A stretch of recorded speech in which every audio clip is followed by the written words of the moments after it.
வணக்கம் டாக்டர் அமுதா தாமோதரன். நோய் நாடி நோய் முதல் நாடி அது தணிக்கும் வாய் நாடி வாய்ப்பச்செயல்.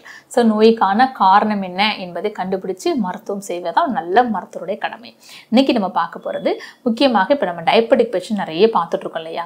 இந்த டயபெட்டிக் வர்றதற்கான காரணம் என்னங்கிறது நிறைய பார்த்துருக்கோம். ஆனால் அதே டைமில் சின்ன ஒரு விஷயம், இன்சுலின் இன்ஜெக்ஷன் எல்லாருமே போட்டுட்ருக்கோம். இந்த இன்சுலின் இன்ஜெக்ஷன் எதுக்காக போடுறோம், அந்த இன்சுலின் உடம்புல எங்கே செக்ரெட் ஆகிட்டு இருக்கு நிறைய பேருக்கு தெரியறதில்லை. ஸோ அதை பற்றி ஒரு சின்ன ஒரு முன்னோட்டம் என்று சொல்லலாம். ஸோ நம்ம உடம்புல வந்து எல்லாருக்குமே தெரிஞ்ச ஒரு ஆர்கன் என்ன கேட்டிங்கன்னா, ஹார்ட் தெரியும், லிவர் தெரியும், அதே போல் லங்ஸ் தெரியும், கிட்னி தெரியும், ஸ்டொமக் தெரியும், ஆனால் பிரெயின் தெரியும்.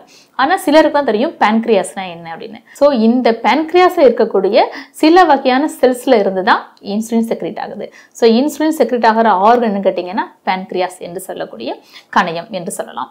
இந்த கணையத்தை பராமரித்துக் கொள்வது ஒவ்வொருடைய கடமை. இந்த கணையம் சீக்கிரத்துக்குள்ள பாதிப்பு ஏற்படாது, அதுதான் உண்மை. அந்த அளவுக்கு ஒரு பாதுகாப்பான இடத்துல தான் வைக்கப்பட்டிருக்கு. நம்முடைய உடம்புல லெஃப்ட் மிடில் ஆர்கன், அதாவது நம்முடைய ஸ்டொமக்கை வந்து 9 பார்ட்ஸாக பிரிக்கலாம். ஸோ அதில் வந்து ரைட்டில் அப்பரு, அப்புறம் மிடில் அப்பரு, லெஃப்டில் அப்பர், இதே மாதிரி 3 டிவிஷன் உண்டு. ஸோ ஒவ்வொரு டிவிஷன்லேயும் ஒவ்வொரு வகையான உறுப்புகள் காணப்படும், உள் உறுப்புகள். அதில் கணையம் வந்து லெஃப்ட் அப்பர் ஆர்ஜனில் காணப்படுது. அது ரொம்ப சேஃபான ஒரு இடத்துல இருக்கிறதுனால அதில் எந்த ஒரு இன்ஃபெக்ஷனோ எந்த ஒரு டேமேஜ் சீக்கிரத்துக்குள்ள படாது. ஏதாவது பெரிய ஒரு ஆக்சிடென்ட் ஆனாது, அதுவும் அந்த ஆக்சிடென்ட் ஆகும்போது கணையத்தில் நேராக ஒரு ஸ்டியரிங் அடிச்சுட்டு இல்லை ஒரு கார் ஆக்சிடென்ட் ஆகும்போது பேஷண்ட் அந்த கிளைண்ட்ஸ் வந்து முன்னால் விழுந்துட்டாங்க அந்த பர்சன் அப்படின்னா இந்த இடம் பாதிக்கப்படும். ஸோ அப்போ தான் ஒரு டைரக்ட் இன்ஜுரி தான் கணையத்தில் ஏற்படுமே ஒழிய கணையத்தில் சீக்கிரமாக ஒரு ப்ராப்ளம் வராது. அதே போல் சில ஒரு மலேரியல் ஃபீவரோ இல்லைன்னா டைஃபாய்ட் ஃபீவரோ வரும் பொழுது சரியான மருத்துவம் எடுக்கவில்லை என்றால் நம்முடைய குடலில் பாதிப்பு வருவது போல சில வகையான மலேரியல் ஃபீவரில் இந்த பேன்க்ரியாஸில் ப்ராப்ளம் வரும். அப்போ பேன்க்ரியாட்டைட்டிஸ் அதே மாதிரி ஒரு கண்டிஷன் வரும். ஸோ அதுக்கும் சில வகையான ஆன்டிபயோட்டிக் அந்த மாதிரி மருந்துகளை கொடுத்து குணமாக்குவோம். அதே டைமில் அதில் இருக்கக்கூடிய ஆல்ஃபா செல், பீட்டா செல் அப்படிங்கிற 2 வகையான செல்ஸ் காணப்படும். இதில் பீட்டா செல்ஸில் தான் இன்சுலின் செக்ரேட் ஆகுது. ஸோ இது எல்லாமே வந்து இந்த பீட்டா செல்ஸில் இன்சுலின் செக்ரேட் ஆகிறது கண்களுக்கெல்லாம் தெரியாது. இது வந்து ஒரு எண்டோகிரைன் சிஸ்டத்துக்கு கீழே வர்றது, அதாவது நாளமில்லா சுரப்பிகள்லேருந்து வரக்கூடியது. ஸோ இந்த நாளமில்லா சுரப்பிகளை முக்கியமான உறுப்பு என்ன கேட்டிங்கன்னா இந்த கணையம் தான். ஸோ இதை பாதுகாத்து கொள்ள வேண்டும். இது இந்த ஆல்ஃபா பீட்டா இந்த செல்ஸ் தான் ரொம்ப ரொம்ப முக்கியம். இதில் செக்ரேட் ஆகிற இன்சுலினுடைய பிரச்சனை, இன்சுலின் குறைஞ்சாதான் நமக்கு என்னன்னு கேட்டால் டயபெட்டிக் ஆயிரும். அதே போல் இன்சுலினே செக்ரேட் ஆகலை அப்படின்னா நம்ம வந்து டைப் 1 டயபெட்டிக் ஆயிடுறாங்க, ஃபுல்லி இன்சுலின் டிபெண்டன்ட் டயபெட்டிக் ஆயிடுவாங்க. அதே போல் சில பேருக்கு பார்த்தீங்கன்னா இந்த கணையமே சுருங்க ஆரம்பிக்கும்.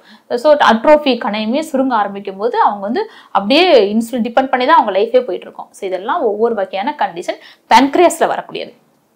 ஸோ இந்த பேன்க்ரியாஸ் எப்படி பாதுகாத்துக்கொள்ள அப்படின்னு கேட்டிங்கன்னா ஒரே ஆன்சர் என்ன கேட்டிங்கன்னா நீங்கள் சாப்பிடக்கூடிய உணவை பொறுத்து தான்.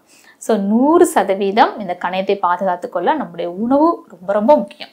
ஸோ உணவை டிபெண்ட் பண்ணி தான் இந்த ஆர்கனே இயங்கிட்டு இருக்கு என்று சொல்லலாம்.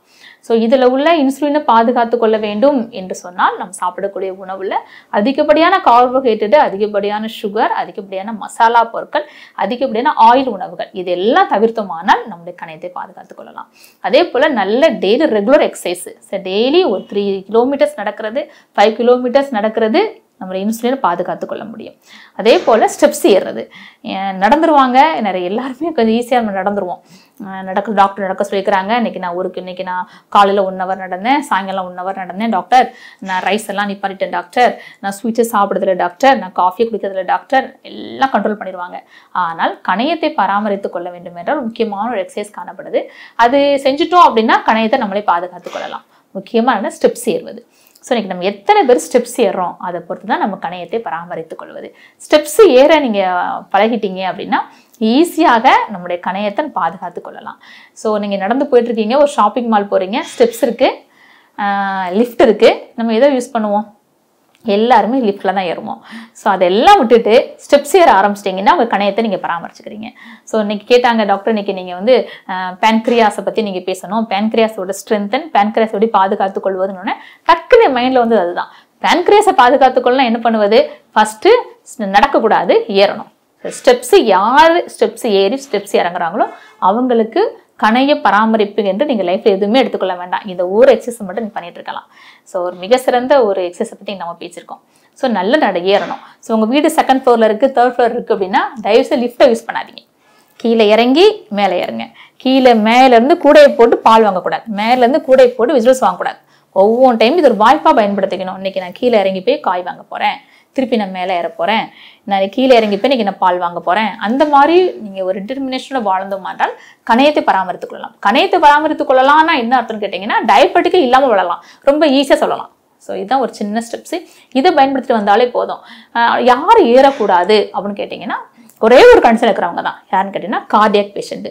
உங்களுடைய ஹார்ட்டில் ப்ராப்ளம் இருக்குது, இசிஜி ரிப்போர்ட்டில் உங்களுடைய ஹார்ட்டில் ஏதாவது ஒரு ப்ராப்ளம் இருக்குது, உங்களுடைய இஎஃபோட வேல்யூ வந்து கம்மியாக இருக்குது, இல்லைனா உங்களுடைய லெஃப்ட் வென்ட்ரிகுலர்ல வந்து ஸ்வெல்லிங் காணப்படுது, இல்லைனா உங்களுக்கு வந்து இஸ்கிமிக் ஹார்ட் டிசீஸ் இருக்குது. இந்த கண்டிஷனை தவிர மற்ற எல்லா ஆண்களும் பெண்களும் குழந்தைகளும் நடக்கலாம். எந்த வயசுலையும் ஏறலாம், எந்த வயசுலையும் இறங்கலாம். தெரிஞ்சுக்கோங்க. சரிங்களா? டாக்டர் ஒபிசிட்டியாக இருக்கேன் டாக்டர், எனக்கு எங்காவது கஷ்டமாக இருக்குது அப்படின்னா ஃபஸ்ட்டு பழகிக்கோங்க. ஒரு ஃப்ளோர் ஏறுங்க, அப்புறம் 2 ஃப்ளோர் ஏறுங்க, அப்புறம் 3 ஃப்ளோர் ஏறுங்க. அது முக்கியமாக இந்த ஷாப்பிங் காம்ப்ளெக்ஸ் போனால் அதெல்லாம் நான் வாட்ச் பண்ணுவேன்.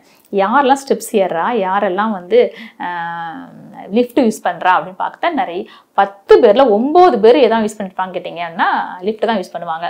ஒரே ஒரு ஆளாக இருக்கும். அது என்ன ஏஜ் ஃபேக்டர் இருப்பான்னு கேட்டிங்கன்னா இந்த 40 to 60 இருக்கிறவங்க ஒரு பயம், நமக்கு நோய் எது வந்துடுமோ, நம்ம ஆரோக்கியமாக இருப்போமா, நமக்கு பிரச்சனை எதுவும் வந்துடக்கூடாதே அப்படின்னு அந்த ஃபியரில் அவங்களும் ஏறி இறங்குவாங்க.